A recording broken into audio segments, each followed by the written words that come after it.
Facial authentication system यानी कि FRS system का विरोध। आंगनबाड़ी से जुड़ी महत्वपूर्ण खबरों में आप सभी का हार्दिक स्वागत है।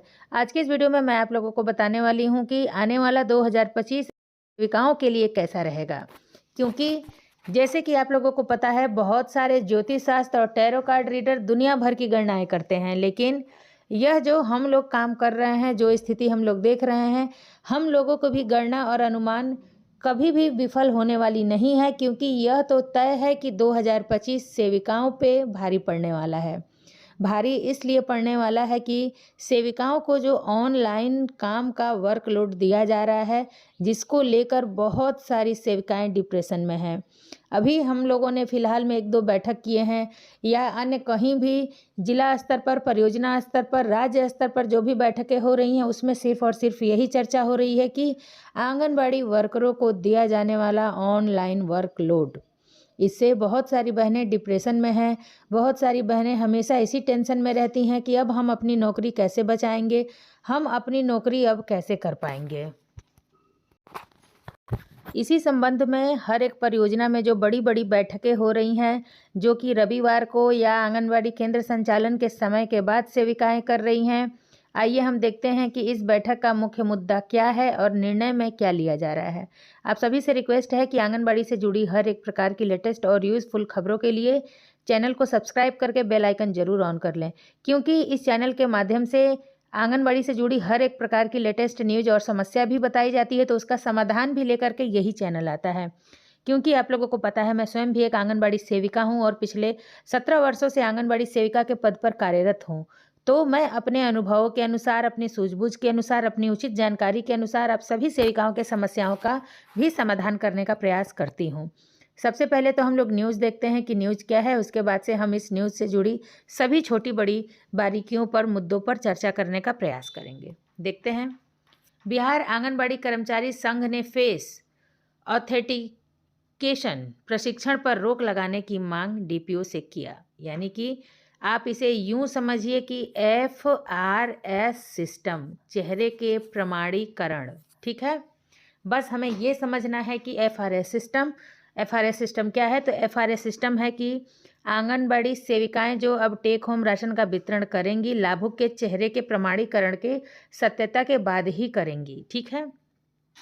यहाँ देखिए, डॉक्टर टीएन सिंह, तिरहुत प्रमंडल ब्यूरो चीफ, दैनिक अयोध्या टाइम्स मुजफ्फरपुर, 24/12/2024 को यह लेटेस्ट न्यूज प्रकाशित की गई थी। क्या कहा जा रहा है कि टीएन सिंह, तिरहुत प्रमंडल ब्यूरो चीफ, दैनिक अयोध्या टाइम्स, बिहार आंगनबाड़ी कर्मचारी संघ ने जिला प्रोग्राम पदाधिकारी मुजफ्फरपुर को ज्ञापन देकर पोषण ट्रैकर में एफआरएस सिस्टम के प्रशिक्षण पर रोक लगाने का मांग किया गया है।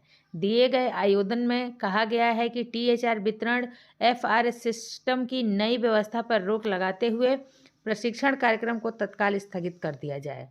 सरकार के समक्ष यदि एफआरएस सिस्टम पद्धति लागू करने की बाध्यता है, तो लागू करने से पहले डीएम प्रणाली की भांति लाभुक क्षेत्र के सभी परिवारों के सभी सदस्यों का एफआरएस सिस्टम कराना सुनिश्चित करें।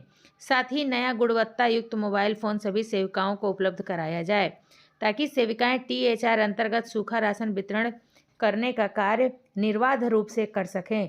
उक्त दिए गए आवेदन में जिला अध्यक्ष सुजाता मिश्रा, जिला सचिव उर्मिला कुमारी, जिला कोषाध्यक्ष यानी कि सभी सेविकाएं का इसमें हस्ताक्षर भी है, और इस आवेदन को डीएम को भी सौंपा गया है। इसमें स्पष्ट शब्दों में यही कहा जा रहा है कि एफआरएस सिस्टम को बंद किया जाए, क्योंकि यदि लागू करना है तो उसकी सत्यता, उसकी प्रमाणीकरण और उसका ई-केवाईसी किसी अन्य से करा करके हमको दिया जाए। क्योंकि आप लोग भी देख रहे हैं कि कितना बड़ा यह टफ चैलेंज है। जब हम एफआरएस के लिए ई-केवाईसी करने लाभुक के घर जा रहे हैं, तो सबसे पहले तो जिस मोबाइल से नंबर लिंक है वह नंबर कहीं और है। उसके बाद से बहुत सारी बहनों के मोबाइल में रिचार्ज नहीं है, बहुत सारे पोषक क्षेत्र के लाभार्थियों के पास जो है कि वह सिम ही नहीं है। इतनी सारी समस्याएं आ रही हैं, इतनी सारी समस्याओं का सामना करना पड़ रहा है, क्योंकि इसके पहले जो नंबर सत्यापित करना था, तो जो वर्तमान में नंबर चालू है उसको हम लोग चेंज करके सत्यापित कर ले रहे थे, लेकिन ई-केवाईसी सिर्फ और सिर्फ उसी नंबर से होगा जो आधार नंबर उस लाभुक के मोबाइल में जुड़ा होगा। समझिए इस बात को कि जिस मोबाइल नंबर को ऐड करवाया है उन्होंने आधार से, अपने उसी आधार से और उसी मोबाइल नंबर से ई-केवाईसी कंप्लीट होगा। तब जा कर के चेहरे के प्रमाणीकरण से टेक होम राशन का वितरण होगा। यह बहुत ही बड़ा काम है, बहुत ही टफ और चैलेंजिंग काम है और इसे डेट दे दिया गया है कि जनवरी 2025 से हर हाल में लागू कर देना है, जिसको लेकर के सभी सेविकाओं में आक्रोश है। सेविकाएं आक्रोशित हैं, नाराज हैं।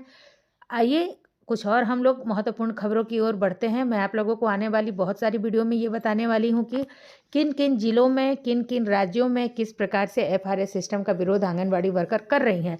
हमारी वर्कर काम करने से नहीं डरती। हम और हमारी सभी वर्कर, हमसे जुड़ी सभी साथी, आप लोग देख रहे हैं कि मेरा परिवार 30,000 कंप्लीट होने वाला है और 30,000 सेविकाएं हमसे जुड़ी हैं और वे काम को भी बहुत ईमानदारी पूर्वक करती हैं। लेकिन एफआरएस सिस्टम पे काम कर पाना सभी के लिए चैलेंजिंग है, सभी के लिए बहुत ही मुश्किल है। इसलिए हम सभी को मिल करके इस पे कोई विचार विमर्श करना चाहिए, कोई निर्णय लेना चाहिए। मिलती हूँ बहुत जल्द कुछ और खबरों के साथ। तब तक के लिए आप सभी दोस्तों को नमस्ते।